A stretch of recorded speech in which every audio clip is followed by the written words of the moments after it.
Welcome back to PPE for the Mind. Today we're going to start working on how do we disentangle from those chains that keep us in the back of our van. So the last session we started with an anchor called pod. So I'd just like to once again start the session by doing a pod. If you're willing, just perhaps close your eyes and take a pause. Push your feet down. And just notice your mind. Is it distracted? If so, what is it distracted with? What's your toddler mind trying to pull you off to? And then just kind of observe your body. Notice your physical feelings. Notice where you can feel the chair on your body. Notice any areas of discomfort. Notice any emotions. If you had to describe your mood in this moment, what would it be? Calm, anxious, sad, numb? If there's no feelings there, just notice what it feels like to have an absence of feelings. And just remember, we're noticing in order to do what's important. We're trying to wake ourselves up rather than turn our inside stuff off. And then come back to the room and connect with your body. Notice that you have a body, have a bit of a stretch, have a squiggle in the chair. And then decide what's important in this moment. So given that we're doing this course, I guess there's something important in there for you, helping other people, improving your own awareness. So let's refocus and engage. So just kind of wondering whether you had any thoughts after the last session, whether you had any thoughts on this difference between thinking gear and sensing gear, whether you'd ever thought about that before, that you actually have two gears available to you. I certainly found that switching gear, like when I notice that my brain's overrun and it's running away and I'm thinking, to try and use movement just to change that gear. It does break it quite quickly. If I literally just stretch my arms, or if I just pick something up and roll it in my hands, I just immediately just switch out of it. And I was like, oh, there's something in my hands and I'm just moving. And I was like, oh, that's pretty quickly actually. So you've unhijacked, you've untangled and come into sensing mode on purpose so that you can be more focused and engaged. Yeah, cool. How about other people? I wish that I'd had this course several months ago when my mind really was quite busy. I think with things being locked down and the way that we can kind of detach ourselves away from reality quite a lot, I'm not finding my mind being as busy as it once was. Having that awareness to know to detach yourself, just take a moment to get into the moment and realize that these things are all external. You sitting there and worrying about them isn't necessarily going to add any value to that situation. And I think it's interesting what you say, because if you think about it, we're learning skills. So if you just signed up to be a medical professional, I wouldn't say tomorrow, can you get into A&E and start doing the work, please? We would actually take you out of that situation and it would be like, hey, here's a stethoscope. This is what a cut looks like. So that actually over time you'd build up more and more skills so that when you're thrown into A&E and there's actually somebody hemorrhaging, you would have the skills to deal with that. So I suppose in some ways we could argue that if lockdown is feeling positive and calmer, then this is a good time to learn these skills and to practice them so that actually when you get out there and you're really fighting fires mentally and physically, then hopefully they should help you. So I wonder whether you've had any experience up until now about connecting with your values and trying to do something that's according to your values. So phone someone and have a conversation about your values, or arrange a Zoom call. And I just wonder if you're aware of getting hijacked by difficult thoughts and feelings. I think we used the example in one of the previous sessions where you talk about not being able to focus when you're watching a film or something like that. Basically worrying about a deadline that might be coming up or some problems with the family or something like that. And I'm sure that you will notice that consistently. I often say this is the only perfect marriage, values and difficult thoughts and feelings. As soon as you make a move towards your values, some difficult stuff will come up. And it might just be, this is really boring. I don't want to do this. Why should I? It might be some really much bigger stuff. So there might be things that terrify you. I have a problem saying no, certainly out of lockdown. And a lot of my friends are a lot more social than I would be naturally inclined to do. And so sometimes I'll think, no, I do need to spend time with those friends. As soon as I say yes, my mind kind of hijacks with me with, I've been forced to do this, or why should I? Everyone will think you're really boring. They'll be talking about you when you go out. So it can be the big and the small, but interestingly, the equation is the same. So in the same way that, you'd work out a square area with a certain equation, and that wouldn't matter whether it was a tiny cube or a multi-million pound building. So we can get to know the equations and use them however big the thoughts and feelings are. Stepping towards our values is in many ways stepping out of our comfort zone. So our comfort zone is perhaps hijacked in the back of a van.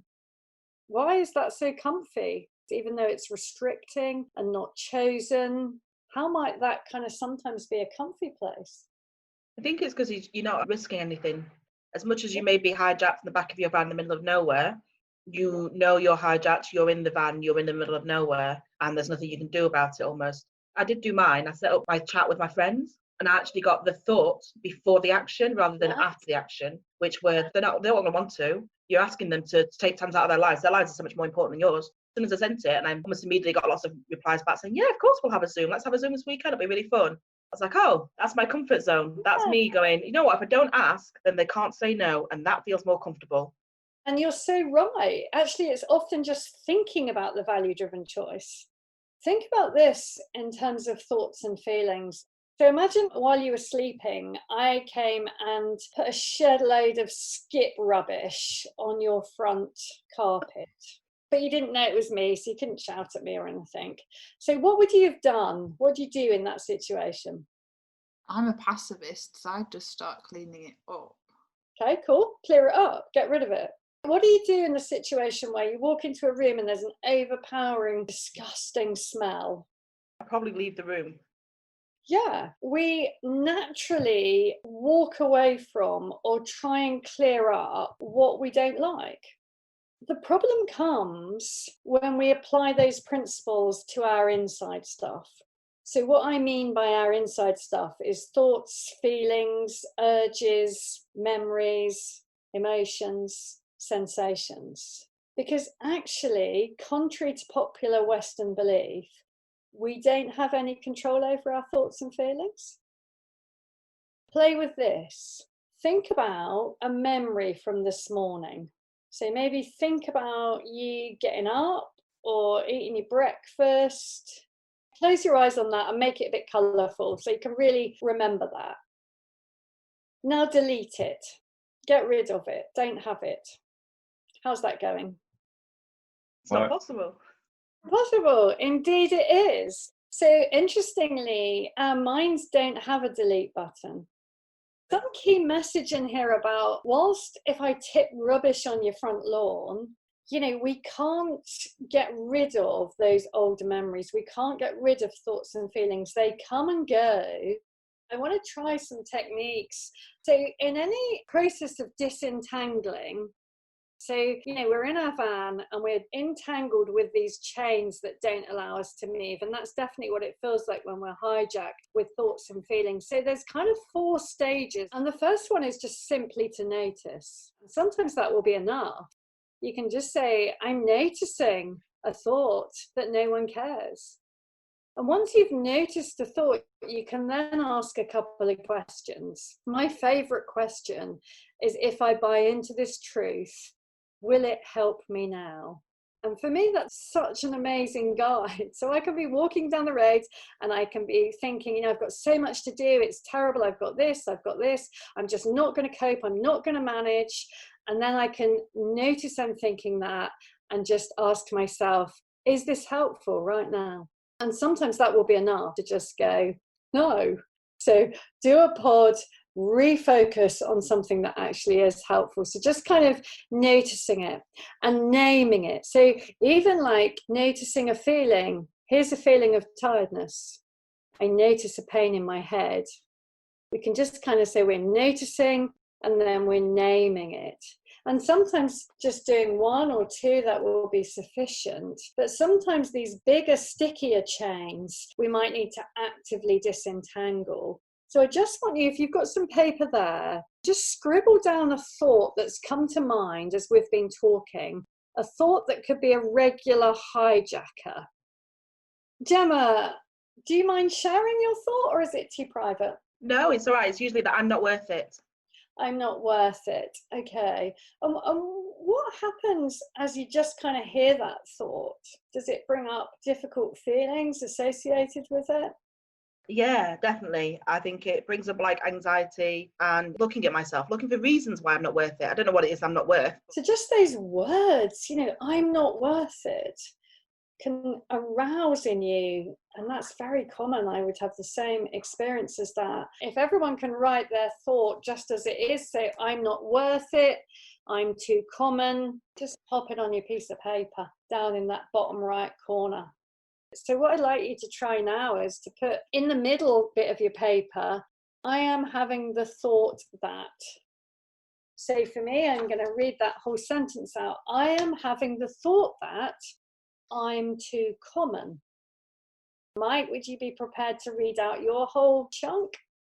I'm having the thought that, what's the point? What's the impact, guys, on just kind of writing it out in that way?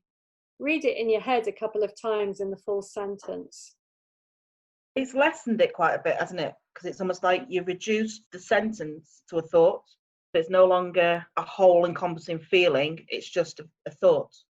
Yeah, so you're kind of recognizing that there's just words there, that it's just a thought. So it's almost like when we're hijacked, it's like here.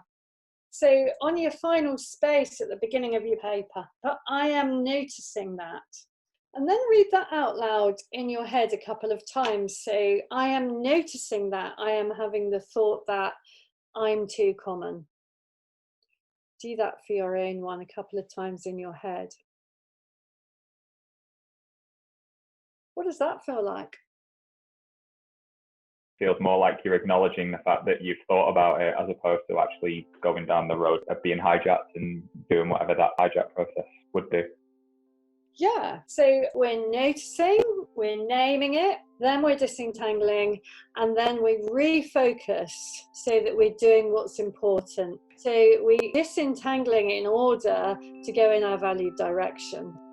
Thank you for joining us for another episode of PPE for the Mind. It's lovely to feel that there are so many learner drivers out there, and that we're all practicing these skills together, so that by the end of the course we'll be expert advanced drivers and our lives will feel way more meaningful with each week.